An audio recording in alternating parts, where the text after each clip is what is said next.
शेतकऱ्यांची कर्जमाफी करण्याचा आमचा संकल्प आहे। कारण शेतकऱ्यांना आम्ही ऑलरेडी मोफत वीज दिलेली आहे, पण शेतकऱ्यांची कर्जमाफी आम्ही करतो आहोत। शेतकरी मित्रांनो, मार्च महिन्यामध्ये अर्थसंकल्पीय अधिवेशनाला त्या ठिकाणी सुरुवात होणार आहे आणि या अर्थसंकल्पीय अधिवेशनाच्या माध्यमातून शेतकऱ्यांसाठी काही दिलासादायक निर्णय घेतले जाणार आहे का? शेतकऱ्यांची कर्जमाफी होणार का? कर्जमाफीची घोषणा या अर्थसंकल्पीय अधिवेशनामध्ये होणार का? उर्वरित जो काही पीक विमा आहे तो पीक विमा शेतकऱ्यांना मिळणार का? भावांतर योजनेचे पैसे शेतकऱ्यांच्या खात्यामध्ये जमा होणार का? नमो शेतकरी योजनेच्या हप्त्याबाबत काही दिलासादायक निर्णय त्या ठिकाणी सरकार घेणार का?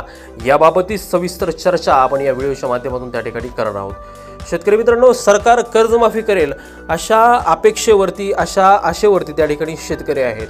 भाजप आणि महायुतीने केवळ कर्जमाफी नाही तर कर्जमुक्तीचं आश्वासन शेतकऱ्यांना दिलेलं आहे।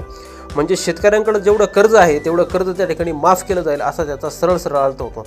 भाजपाने निवडून आल्याच्या नंतर आतापर्यंत कर्जमाफीला त्या ठिकाणी बगल दिलेलं आहे, पण आता 10 मार्चला सादर होणाऱ्या या राज्याच्या अर्थसंकल्पीय अधिवेशनामध्ये, या अर्थसंकल्पामध्ये राज्याचे जे काय अर्थमंत्री आहे अजितदादा पवार हे शेतकऱ्यांची कर्जमुक्ती जाहीर करतील का अशी अपेक्षा त्या ठिकाणी सर्वांना लागलेली आहे। मित्रांनो, मागील वर्षी दुष्काळामुळे घडलेले जे काही उत्पादन आहे, यंदा बाजारभाव पडल्याने अशक्य झालेले जे काही कर्ज परतफेड आहे आणि सरकारचं कर्जमुक्तीचं आश्वासन आहे, यामुळे राज्यातील शेतकऱ्यांकडे तब्बल 31,000 कोटींच्या दरम्यान पीक कर्ज थकीत आहे।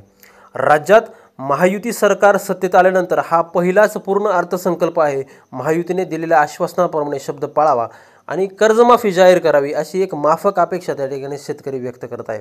सरकारने सत्तेत येण्यासाठी लाडकी बहिणीसारखी योजना आणली आणि ते त्याच्यावरती त्या ठिकाणी निवडूनही आले। त्यासाठी तब्बल सरकारने 36,000 कोटींचा खर्च केलेला आहे। शेतकऱ्यांना ही कर्जमाफीचं आश्वासन देऊनच सरकार त्या ठिकाणी सत्तेत आलेलं आहे। मग शेतकऱ्यांसाठी 31,000 कोटी सरकार देऊ शकत नाही असा प्रश्न त्या ठिकाणी शेतकरी विचारत आहे। विधानसभा निवडणुकीमध्ये महाविकास आघाडीने शेतकऱ्यांना कर्जमाफीचं आश्वासन दिलेलं होतं।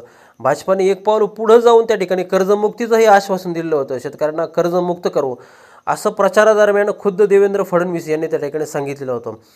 तेव्हाचे उपमुख्यमंत्री आणि तत्कालीन मुख्यमंत्री एकनाथराव शिंदे यांनीही त्या ठिकाणी सांगितलं होतं की कर्जमुक्ती तुम्हाला त्या ठिकाणी देण्यात येईल। पण भाजप आणि महायुतीच्या आश्वासनाला प्रचंड प्रतिसाद देत शेतकऱ्यांनी महायुतीला घवघवीत यश दिलं आणि महायुतीला त्या ठिकाणी निवडून दिलं। सरकार स्थापन झाल्यापासून शेतकरी त्या ठिकाणी कर्जमाफीची वाट पाहत आहेत। राज्यातील जवळपास निम्म्या शेतकऱ्यांकडे बँकेचं कर्ज थकीत आहे। थकीत पीक कर्जाची रक्कम जवळपास 31,000 कोटीच्या दरम्यान आहे।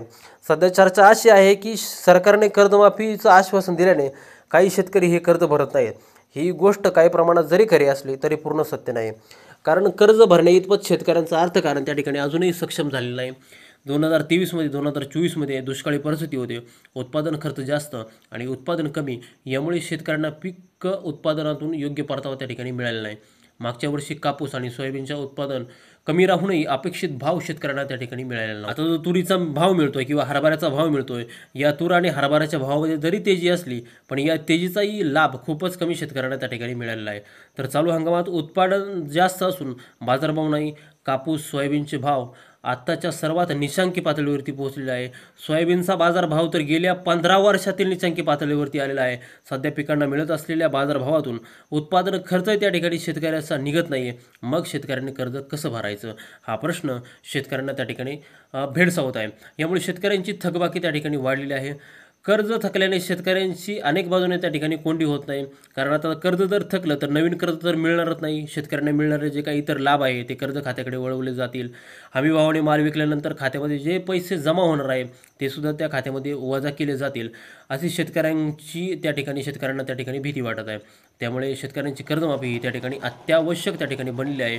म्हणूनच येत्या जो काय अर्थसंकल्प आहे, येत्या अर्थसंकल्पामध्ये शेतकऱ्यांसाठी काहीतरी दिलासादायक निर्णय हे त्या ठिकाणी राज्याचे अर्थमंत्री अजितदादा पवार हे करतील आणि शेतकऱ्यांची कर्जमाफीची घोषणा करतील अशी अपेक्षा ही शेतकऱ्यांना त्या ठिकाणी लागलेली आहे। शेतकरी मित्रांनो, व्हिडिओ जर आवडला असेल तर व्हिडिओला एक लाईक नक्की करा। तुमच्या शेतकरी मित्रांसोबत हा व्हिडिओ नक्की त्या ठिकाणी शेअर करा। आपल्या चॅनलवरती जर तुम्ही नवीन असाल तर आपल्या चॅनलला नक्की सबस्क्राईब करा।